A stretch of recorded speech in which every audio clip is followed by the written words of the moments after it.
চন্দ্র সূর্য গ্রহণে স্ত্রী মিলন হলে ছেলে কানা হয়। লা হাওলা ওয়ালা কুওয়াতা ইল্লা বিল্লাহ। আল্লাহ তুমি বাঁচাও। আল্লাহ বলছেন নিসাউকুম হারসুল্লাকুম ফাতু হারসাকুম আন্না শাইতুম। পৃথিবীর মানুষ তোমাদের স্ত্রী তোমাদের জমি, পৃথিবীর মানুষ তোমাদের স্ত্রী তোমাদের জমি। তোমরা তোমাদের জমি চাষ করো, স্ত্রীর নিকটে আসো তোমাদের ইচ্ছে মতো, সকালেই কি বিকেলেই কি ভরা পেটেই কি, চন্দ্রগ্রহণ লাগলেই কি আর না লাগলেই কি, ঋতুবতী অবস্থা ছাড়া সর্বদা তোমরা তোমাদের পারিবারিক জীবনে আসো তোমাদের ইচ্ছা মতো। এই কথা আল্লাহ বলছেন। আর বইয়ে লেখা আছে যে ভরা পেটে স্ত্রী মিলন হলে ছেলে টেরা হয়। নজরুল্লাহ। তার মানে বক্তব্য মুখে মিথ্যা কথায় ভর্তি, বক্তব্য কলমে মিথ্যা কথায় ভর্তি, বক্তব্য মিডিয়ায় মিথ্যা কথায় ভর্তি।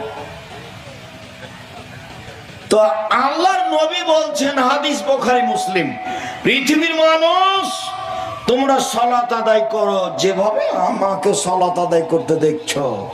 এইবার তাহলে বিশুদ্ধভাবে যদি আশ্রয় নিতে চান তো বুখারী মুসলিম। যে যাই বলুক এখানে আশ্রয় নিয়ে সালাত শিখেন, ভালো। আর আমাদের লেখা বইয়ের চেয়ে আর একটা আপনাদের জন্য গ্রহণীয় বই হবে, সেটা হলো রিয়াজুস সালেহীন। নাম শোনেননি আপনারা? হাদিসের বই, বাংলায় পাওয়া যায়। আর আমরা মানুষ হিসাবে, আমি আব্দুর রাজ্জাক বিন ইউসুফ বলছি যে আমিও এই শতাব্দীতে এসে বই লিখলাম সলাতের ওপরে, নামাজের ওপরে। এটা প্রয়োজন ছিল না, কিন্তু সব মোটামুটি বইগুলো পড়ে দেখলাম যে একটা বই হওয়ার দরকার। বিভিন্ন জায়গাতে যেভাবে যেটুকু ত্রুটি দেখলাম, সেই সুবাদে আমিও সলাতের উপর একটা বই লিখলাম। কি নাম? রাসূল সাল্লাল্লাহু আলাইহি সাল্লামের সালাত বনাম প্রচলিত সালাত। রাসূল সাল্লাল্লাহু আলাইহি সাল্লামের সালাত বনাম প্রচলিত সালাত। আমিও চেষ্টা করেছি মানুষ হিসেবে জাল জয়ীফ হাদিস না লেখা এবং অপ্রয়োজনীয় কথা না নিয়ে আসা। হুবহু রাসূলের সালাতটাকে আমি সহিহ হাদিস দিয়ে দেখানোর চেষ্টা করেছি।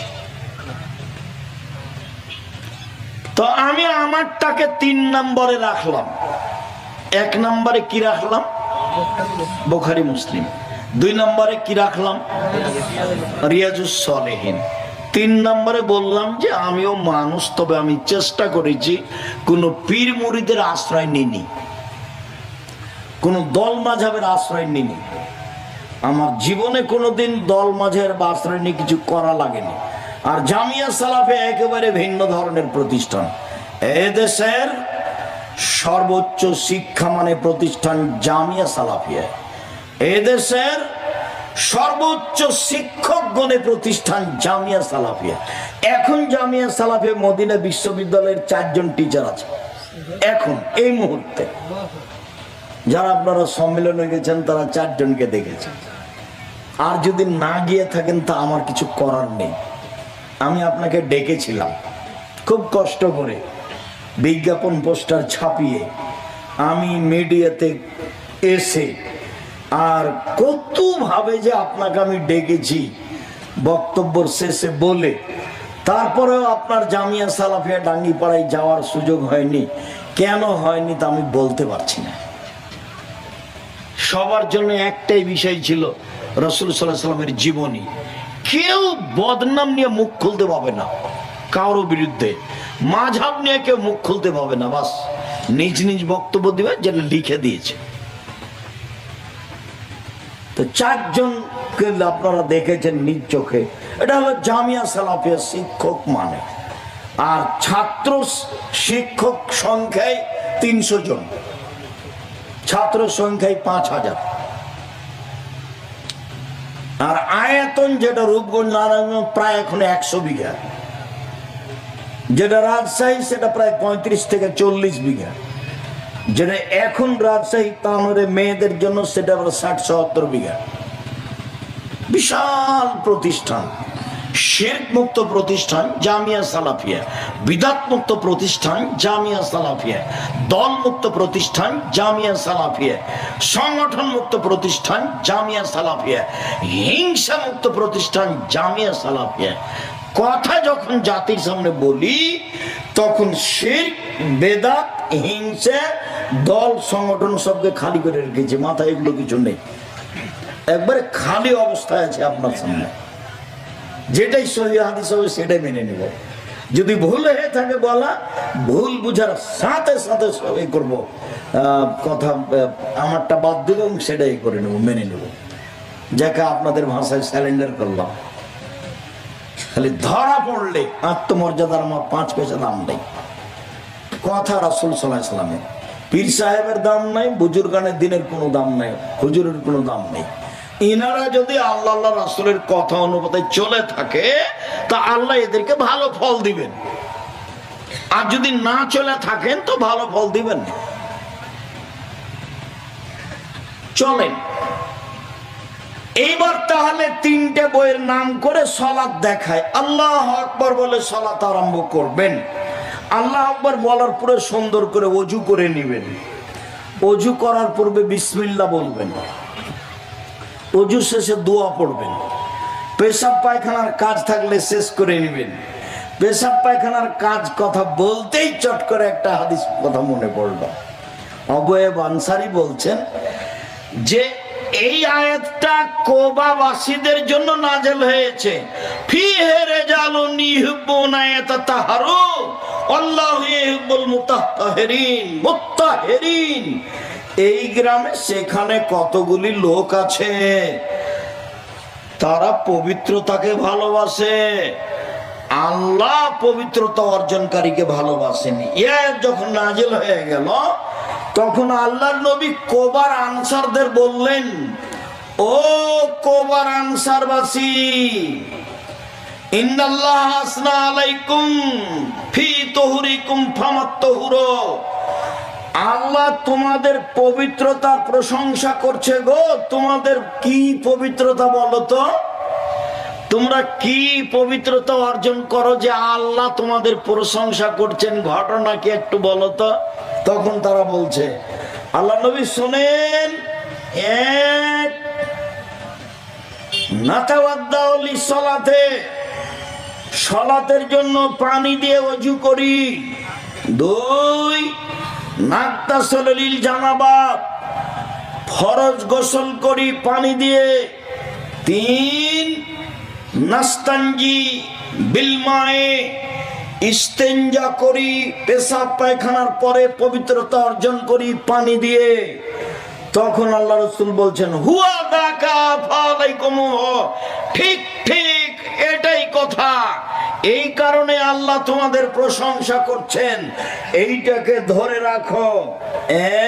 1,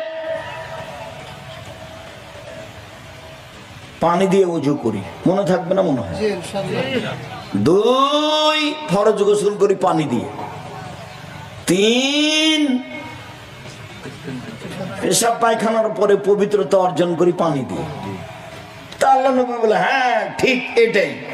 ভারত, বাংলাদেশ, পাকিস্তানের এক শ্রেণীর আলেম ওলামা বুঝে নিল যে প্রশংসা মানে হলো এই, আগে ঢেল টিস্যু পেপার নিয়ে 40 কদম হাঁটো, পায়ের উপরে পা উঠাও, খক খক করে কাশো, তাহলে হলো পবিত্রতা। এইটা আল্লাহ বলেছেন, সেটা হলো প্রশংসা। অথচ আল্লাহ রাসূল এই কথা বললেন না, তারা এই কথা বলল না। তা আপনি যদি 40 কদম হাঁটেন তারপরে মনে করেন যে পেশাব আর আসবে না, তো এখন আপনার পিছনে শয়তান লেগে গেছে। 40 কদম কেন, 40 ঘন্টা পরে যদি আপনি ঢেল টিস্যু পেপার ফেলেন তো তাও মনে হবে যে পেশাব আসলো। কেন? এখন শয়তান আপনার পেশাবের রাস্তায় কাজ করছে, যে পেশাব যা, পেশাব যা, ওর মনে হোক যেন পেশাব যাচ্ছে। হবেই, ওকে এত পাওয়ার দেওয়া আছে, সব পাওয়ার ও চেয়ে নিয়েছে। চেয়ে নিয়ে বলছে যে আদমের ছেলে মেয়ে জান্নাতে কিভাবে যায়, চাঁপাইনবাবগঞ্জের ভাষায় আমি ওদের দেখে ছেড়ে দেব। আল্লাহর সামনে বলছেন যে তোমার ইজ্জতের কসম, তোমার সম্মানের কসম, তোমার মর্যাদার কসম, আদমের ছেলেমেয়ের দেহে যতদিন শ্বাস থাকবে ততদিন তাকে আমি ভুল পথে নিয়ে যাব যাব যাব।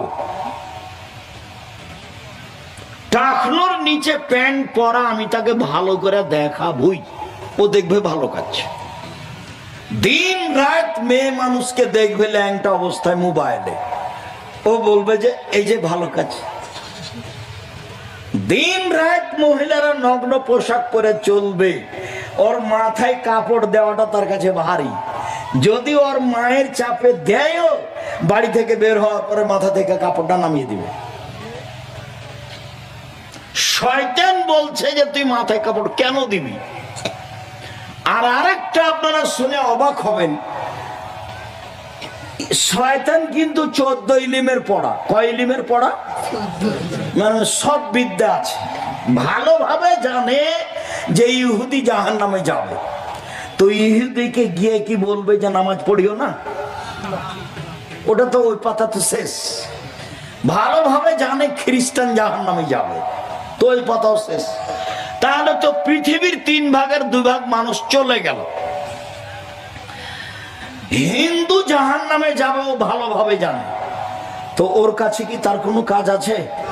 নেই। যারা কাদিয়ানি, যারা শিয়ে, যারা মুরজিয়ে, যারা জাবরিয়ে, যারা জাহামিয়ে, যারা কারামিয়ে, এরা জাহান্নামে যাবে এই কথা শয়তান জানে। তো সেখানে গিয়ে তার কিছু করার আছে? কিছু নেই। যেসব ছেলে মেয়েরা কলেজ বিশ্ববিদ্যালয়ে পড়ে, দিন রাত জেনা করে, ও জানে যে আমার এখানে কাজ নাই, তখন ও কোনো জায়গা না পেয়ে মাদ্রাসায় চলে গেছে।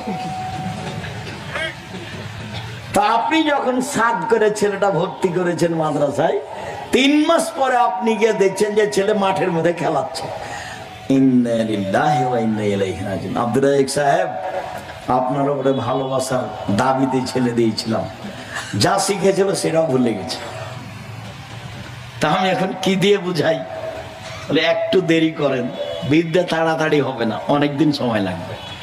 শয়তান তাকে ধোঁকা দিবে, ও চেষ্টা করবে, শয়তান তাকে ধোঁকা দিবে, ও চেষ্টা করবে। তোমার ব্যাপারে বলি, একটা ছেলে কথা শোনো, তুমিও কিন্তু একবারে কসম করে বলেছিলে যে মেয়েটাকে আর দেখবো না মোবাইলে। তুই কসম করে শুয়েছ, 10 মিনিট পার হয়নি, তুমি আবার ধীরে হাতটা দিলে মোবাইলে। এটা কে করছে বলো? শয়তান। উপস্থিত বৈঠকের দিনই মুসলিম বোন, আপনাকে একটা কথা শোনাই, যে কথাটা আপনার জন্য। এই মেয়ে, কথা বলছো কেন? চুপ থাকো। উপস্থিত বৈঠকের দিনই মুসলিম বোন, শোনেন, আপনাকে একটা কথা বলি। সংসার ভালো করে গড়তে চাইলে জীবনে 2টা কাজ করবেন না। এক, প্রতিবাদ করবেন না স্বামীর সামনে, প্রতিবাদ। হ্যাঁ, তুমি আমার মাকে এভাবে বললে কেন? হ্যাঁ, তুমি এই কথা বললে কেন? তুমি এই জিনিসটা করলে কেন? এই কথা যদি বলেন তো শয়তান খালি বলিয়ে নিবে, বল না, বল না, ওই যে তোর কথা মানেনি, ওই যে তোর মাকে গালি দিল, ওই যে তোর বাপের বাড়ি থেকে এসে এই জিনিস করলো, এই করলো, খালি দিন রাত বলিয়ে নিবে। আর আরেকটা কাজ, অভিমান করবেন না। ও, তুমি আমাকে রাজশাহী সব দেখাতে নিয়ে গেলে না, তুমি আমাকে এবার ঈদে একটা ভালো শাড়ি দিলে না, এর নাম অভিমান। তো যদি করে থাকেন অভিমান, আর যদি আপনার স্বামী পূর্ণ করতে না পারে, তাহলে শয়তান সব সময় বলবে, বল না, তোকে কিছুই দেয় না, বল না, তোর কোনো কথা শোনে না। দেখবেন যে আপনি বলছেনও তাই। তো যার পরে মেজাজ যখন খারাপ হয়ে গেছে, তখনও বলছে যে যা, তোকে কিছু দিব না, যা, তুই চলে যা, তোকে রাখবো না। তখন বলছে তুই তালাক দিয়ে দে, তুই তালাক দিয়ে তোর বাড়িতে থাকবো না, তুই তালাক দে না। তখন বলছে যা, তোকে 1 তালাক 2 তালাক 100 তালাক দিলাম, যা।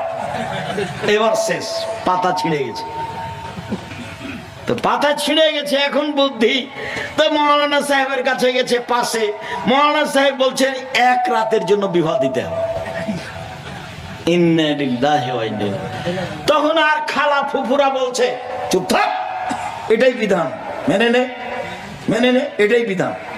এক রাতের জন্য বিবাহ বসতে হবে। খালা ফুফু বলছে, তার মানে খালা ফুফু 14 ইলিমের পড়া, ফেকার বইয়ে লেখা আছে এসব কথা। খালা ফুফু বলছে, ওকে সান্ত্বনা দিচ্ছে। তখনও বলছে ছি ছি ছি ছি, এটা কথা হলো? একদিনের যে এক রাতের জন্য বিবাহ বসবে, এটা কথা হলো? তখন দুইজন কথা বলা বলি করে বলছে কি পথ? বলে চলো আব্দুর রাজ্জাক বিন ইউসুফকে বলো। কি ঘটনা? এই 100 তালাক দিয়েছি। ঠিক আছে, এক বৈঠকে 1 তোহরে 30 দিনে 1 কোটি তালাক, 1 তালাকই হয়। আপনি সংসার করেন, কোনো চিন্তা নেই।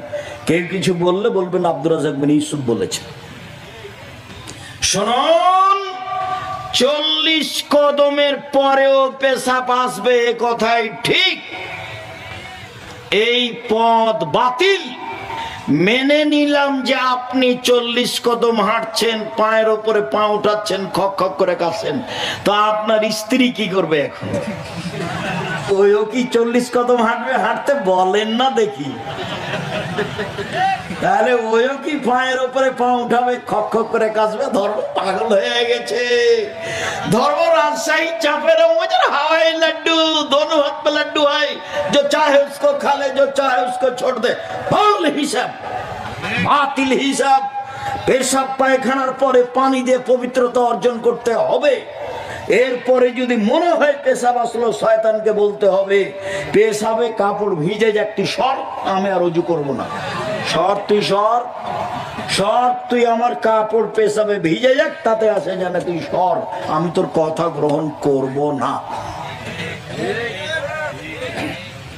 যদি পানি না থাকে তাহলে ঢেল টিস্যু পেপার, তবু 40 কদম নয়, পায়ের উপরে পা উঠানো নয়, খক খক করে কাশা নয়, পবিত্রতার বিধান এটা নয়। আল্লাহর নবী বললেন কি করো বলো তো দেখি? 1, পানি দিয়ে ওযু করি। 2, ফরজ গোসল পানি দিয়ে করি। 3, পেশাব পায়খানার পরে পবিত্রতা অর্জন করি পানি দিয়ে। এটা হলো হাদিস। ভারত, বাংলাদেশ, পাকিস্তানের এক শ্রেণীর লোকেরা 3 নাম্বারটা এইভাবে বুঝলো। কথা বুঝাতে পারিনি, মনে থাকবে না যে 3 নাম্বারটা ওরা কিভাবে বুঝলো? আল্লাহু আকবার, কাঁধ সামনাসামনি হাত উঠাবেন। আল্লাহু আকবার বলার পূর্বে কোনো কথা নেই। আল্লাহু আকবার এত পাওয়ারফুল শব্দ যে বিসমিল্লাহ চলবে না। ওযু শেষ হয়েছে, বিসমিল্লাহ বলে ওযু করবেন, না হলে ওযু হবে না। ওযু যখন শেষ হয়ে যাবে তখন বলবেন আশহাদু আল্লা ইলাহা ইল্লাল্লাহু ওয়াহদাহু লা শারীকা লাহু ওয়া আশহাদু আন্না মুহাম্মাদান আবদুহু ওয়া রাসূলুহু। এবার জান্নাতের সব দরজা খুলে গেছে, সবটাই খুলে আছে, যেটা দিয়ে ইচ্ছে ঢোকেন। এরকম কথা একটা আল্লাহ নবী মহিলাদের ব্যাপারে বলেছেন। সেখানে আবার পুরুষের কোনো সুযোগ নেই, এখানে মহিলাদেরও সুযোগ আছে। মহিলারাও যদি ওযু করে বলে আশহাদু আল্লা ইলাহা ইল্লাল্লাহু ওয়াহদাহু লা শারীকা লাহু ওয়া আশহাদু আন্না মুহাম্মাদান আবদুহু ওয়া রাসূলুহু, তাহলে জান্নাতের সব দরজা খুলে গেছে। আর মহিলাদের জন্য জান্নাতের সব দরজা খুলে যাবে যেখানে আছে, সেখানে আপনাদের সুযোগ নেই। 1, 5 ওয়াক্ত সালাত মহিলা। 2, রমজানের সিয়াম রোজা। 3, স্বামীকে মেনে চলা, মিঠা লাগলেও তিতা লাগলেও। 4, জেনায় লিপ্ত না হওয়া। এই 4টা মহিলারা পালন করেছে, ওর জন্য জান্নাতের সব দরজা খুলে গেছে। মহিলাদের মান সম্মান অনেক বেশি, এর কারণে মহিলাদের লজ্জা কম, পুরুষের লজ্জা বেশি। সিনেমাতে দেখেন, মোবাইলে দেখেন, রাস্তাঘাটে দেখছেন মহিলা ল্যাংটা হয়ে আছে, আর ওর স্বামী ফুল প্যান্ট পরে আছে, গলায় টাই আছে, হাতলা জামা আছে, পায়ে মোজা আছে। পুরুষ মানুষ কত ঝকঝকে পোশাক পরে আছে, বউ সাথে আছে, ল্যাংটা হয়ে আছে।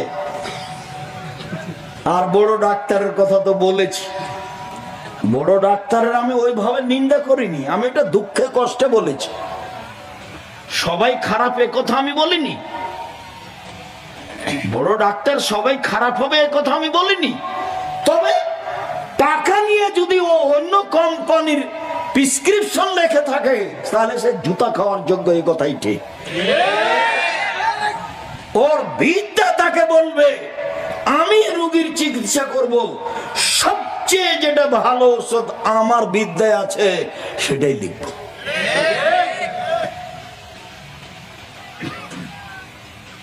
গলায় টাই আছে, পরনে প্যান্ট আছে, টাকনুর নিচে আছে, দাড়ি চাঁচা আছে, হাতে সিগারেট আছে। এইটা কোন থানা? সাথিয়া থানার কোন এক ভদ্র বড় ডাক্তার, আপনার পিজিতে ডাক্তারি করে 3 লক্ষ টাকা বেতন। গ্রামের বাড়ি আসলো, বাপ মা চাচা চাচি আছে, সবে দৌড়িয়ে বের হয়েছে। দেখা গেল ছেলে গাড়ি থেকে নামলো এভাবে, একটু পরে বৌমা গাড়ি থেকে নামলো, হালকা হালকা গায়ে কাপড় আছে।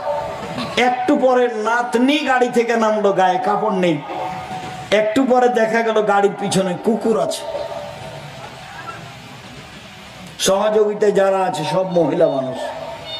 প্রেসক্রিপশনে যা লিখেছে ওই কোম্পানির লেখা আছে যে টাকা দিয়েছে। বলেন এ শিক্ষিত মানুষ কিনা? নিজের বিবেচনা নিজের কাছে রাখতে হবে, অন্যের কাছে দিয়ে ফলাফল ভালো হবে না। আল্লাহু আকবার বলার পূর্বে কোনো কথা নেই, এটাই সবচেয়ে পাওয়ারফুল শব্দ। আল্লাহু আকবার বলে ডান হাতের কবজি বাম হাতের কবজির উপরে রাখতে হবে, সহিহ হাদিস। বাহুর উপরে রাখতে হবে, সহিহ হাদিস। তারপরে বুকের উপর রাখতে হবে, সহিহ হাদিস। নাভির নিচে রাখা যায় প্রমাণে হাদিস 3টাই জয়ী।